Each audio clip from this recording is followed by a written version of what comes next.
Bismillahirrahmanirrahim. Assalamualaikum warahmatullahi wabarakatuh. Perkenalkan, nama saya Ali. Di sini saya akan mempresentasikan hasil penelitian saya tentang psikologistik terhadap gangguan berbahasa autisme. Di sini saya melakukan penelitiannya dengan mewawancarai seorang kakaknya melalui WA, yaitu dengan PC. Selanjutnya itu ada pendahuluan terhadap beberapa penyakit atau gangguan yang dapat mempengaruhi kemampuan berbahasa seorang. Gangguan tersebut banyak terjadi akibat beberapa penyakit atau gangguan pada perkembangan syaraf yang memberi dampak pada cara dan kemampuan seorang dalam berbahasa. Perlu diketahui bahwa otak merupakan pusat dari berbagai aktivitas manusia, termasuk dalam berbicara atau berbahasa. Gangguan dalam berbahasa merupakan kajian dalam salah satu cabang linguistik makro, yaitu psikologistik. Gangguan berbahasa merupakan salah satu fokus pembahasan dalam psikologistik. Psikologistik merupakan studi proses mental dalam pemakaian bahasa. Psikologistik menguraikan proses-proses psikologistik ketika seorang mengucapkan kalimat yang dengarnya ketika berkomunikasi dan bagaimana kemampuan berbahasa itu diperoleh oleh manusia. Charher 2015 Psikologistik mendiskusikan tentang berbahasa macam-macam gangguan bahasa, yakni dysleksia, anomania, aplesia, aleksia, dan autis. Selanjutnya yaitu adalah hasil dan pembahasan. Hakikat psikologistik merupakan salah satu cabang dalam linguistik makro. Penelitian linguistik menekankan pada proses linguistik pada pemeroleh dan pengguna bahasa manusia Nujana 2018. Bidang kajian linguistik antara lain komprehensif, yaitu kemampuan menghafal yang katakan orang lain memahami, maksudnya produktif, yaitu kemampuan untuk dapat berujur seperti yang ingin dianjurkan, landasan biologi serta neurologis yang membuat manusia dapat berbahasa. Pemerolehan bahasa, cara setiap anak memperoleh bahasa. Benih ilmu sebenarnya sudah tampak pada pemula abad ke-20 ketika psikologi Jerman Wilhelm Wundt menyatakan bahwa bahasa dapat dijelaskan dengan pasar prinsip-prinsip psikologistik ke-1920 dalam Darjowidono 2012 menetapkan ilmu akan mendedahkan dengan gangguan-gangguan berbahasa yang secara mental dapat mempengaruhi. Psikologistik merupakan pola dasar dalam pemerolehan bahasa. Seorang pemeroleh bahasa, seorang anak dapat melalui orang tua ataupun keluarga yang kemudian bahasa pertamanya seorang anak disebut dengan bahasa ibu, yaitu bahasa pertama yang dikenal atau yang dipahami oleh seorang bahasa seorang anak diawali dengan pemerolehan bahasa pertama atau dikenal dengan istilah bahasa ibu. Selanjutnya yaitu ada definisi dan gejala autisme.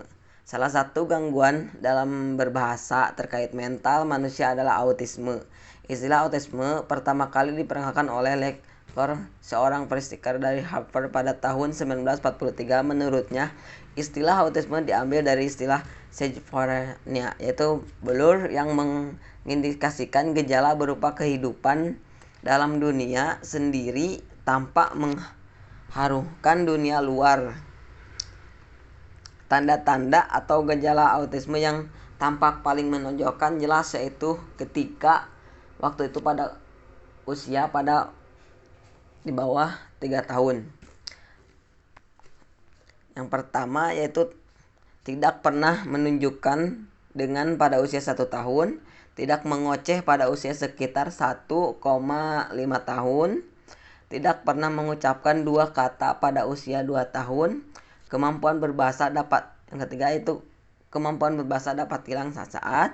Yang keempat, tidak pernah berpura-pura bermain dan tidak beraksi ketika dipanggil namanya. Yang keenam, tidak acuh dengan hal-hal lain. Yang ketujuh, mengulang-ulang gerakan badan atau anggota tubuh. Yang kedelapan, perhatikanlah hanya terfokus pada objek tertentu saja. Yang kesembilan, biasanya menolak keras perubahan terhadap hal-hal yang bersifat rutin. Yang ke-10, sangatlah pekat terhadap terstruktur dan atau tertentu.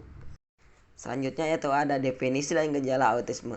Salah satu gangguan dalam berbahasa terkait mental manusia adalah autisme. Istilah autisme pertama kali diperkenalkan oleh Leclerc, seorang psikiater dari Harvard pada tahun 1943. Menurutnya, istilah autisme diambil dari istilah schizophrenia, yaitu blur yang mengindikasikan gejala berupa kehidupan dalam dunia sendiri tanpa mengharumkan dunia luar. Tanda-tanda atau gejala autisme yang tampak paling menonjolkan jelas yaitu ketika waktu itu pada usia di bawah 3 tahun. Yang pertama yaitu tidak pernah menunjukkan dengan pada usia 1 tahun, tidak mengoceh pada usia sekitar 1,5 tahun, tidak pernah mengucapkan 2 kata pada usia 2 tahun, kemampuan berbahasa dapat, yang ketiga itu kemampuan berbahasa dapat hilang saat.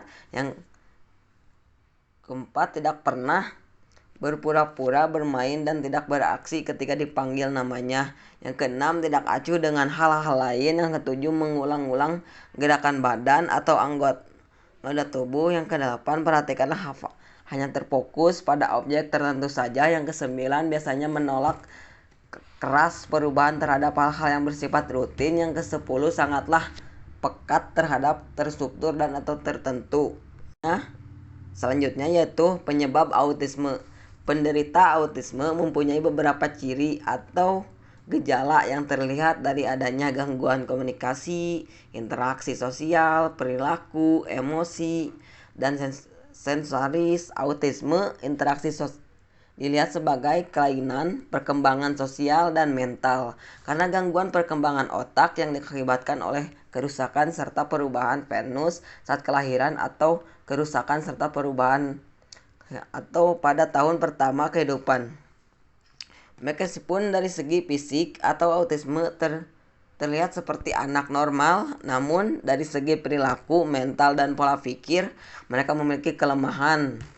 Anak autisme memiliki kesulitan dalam mengendalikan emosi, serta banyak melakukan gerakan-gerakan yang kurang wajar tanpa mereka bisa kendalikan. Selain itu, anak autisme juga memiliki kesulitan dalam berbicara, sehingga berpengaruh dalam kemampuan berbahasanya. Dengan adanya gangguan-gangguan tersebut dapat mempengaruhi terhambatnya kegiatan bersosialisasi dengan lingkungan sekitar. Selanjutnya yaitu psikolinguistik dan gangguan berbahasa autisme. Dalam lingkungan kajian ilmu berbahasa, psikolinguistik merupakan sebuah kajian ilmu yang mempelajari hubungan antara bahasa, perilaku, dan akal budi manusia. Perkembangan anak dalam pemerolehan bahasa berbeda satu sama lain. Perkembangan bahasa pada anak biasanya mulai terlihat pada usia sekitar 1 tahun ketika anak mulai belajar berjalan. Pada usia itu anak sudah mulai mengeluarkan kata-kata pertamanya, namun hal tersebut berbeda pada anak yang mengalami gangguan berbahasa. Sejak lahir seperti anak-anak penderita autisme, kondisi penderita autisme kiranya sesuai dengan definisi autisme.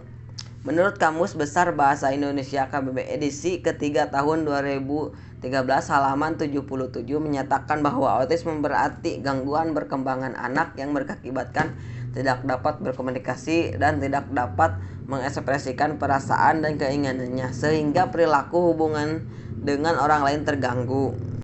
Selanjutnya yaitu kesimpulan. Gangguan berbahasa pada autisme sebenarnya dapat diatasi melalui terapi komunikasi atau terapi bicara.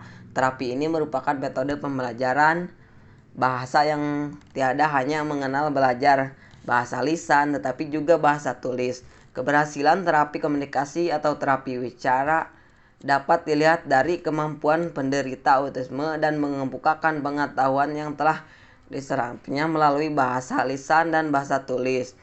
Berdasarkan penjelasan di atas, perlu diperhatikan bahwa dalam mengasah dan melatih kemampuan berbahasa dan komunikasi bagi penderita autisme adalah dengan melakukannya penanganan yang tepat dan pengenalan gejala autisme sejak di sini sehingga penderita autisme dapat menemukan bakat dan autisme sejak di sini sehingga penderita autisme dapat menemukan bakat dan kemampuannya. Sehingga itu untuk mengembangkan kemampuan dan berinteraksi sosial diperlukan jalinan komunikasi dan interaksi dengan penderita autisme secara Autisme berkelanjutan, gangguan berbahasa. Autisme memang belum dapat disembunyikan secara langsung. Dukungan dari orang tua, keluarga, dan orang-orang terdekat merupakan faktor yang sangat penting dan menentukan keberhasilan dalam terapi autisme, khususnya dalam kaitan dengan gangguan berbahasa. Penderita autisme bukan anak idiotik, mereka hanya memusatkan perhatian pada diri sendiri sehingga tidak dapat fokus dan sulit berbaur dengan sekitarnya. Ilmu pengulistik mencoba menelusuri, mengidentifikasi, dan memberikan kajian terkait gangguan berbahasa pada penderita autisme. Dilihatlah dari segi ilmu kebahasaan atau linguistik, bukanlah secara medis atau psikologi yang berkaitan langsung dengan gejala, penyebab, dan pengobatannya secara umum. Namun psikologistik lebih menitik beratkan dari bagaimana penderita autisme memperoleh bahasa pertama dan seperti apa mereka memperoleh bahasa berikutnya atau disebut dengan pembelajaran bahasa. Terima kasih, mohon maaf bila banyak ada kesalahan. Assalamualaikum warahmatullahi wabarakatuh.